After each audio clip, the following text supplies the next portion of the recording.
বাবা, আমার মেয়ে পাপড়ি কিন্তু বিবাহিত, ওর স্বামী মারা গেছে। তাতে কি হয়েছে? বিধবা বিবাহ অনেকদিন আগেই চালু হয়েছে। অসম্ভব, একটা বিধবা মেয়েকে আমি আমার ঘরের বউ করবো না। বাবা, পাপড়ি কিন্তু আমার বউ, তোমার না। অন্তর, আমার কত আশা ছিল তোর বিয়েতে কত টাকা পণ নেবো, কত জিনিস নেবো।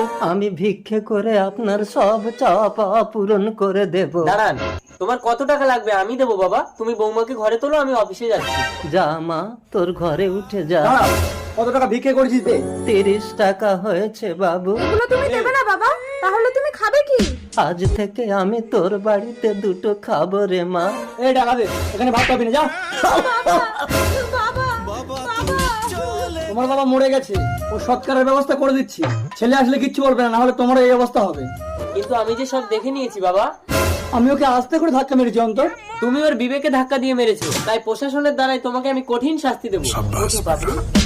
খোকা, আমাকে ক্ষমা করে দে।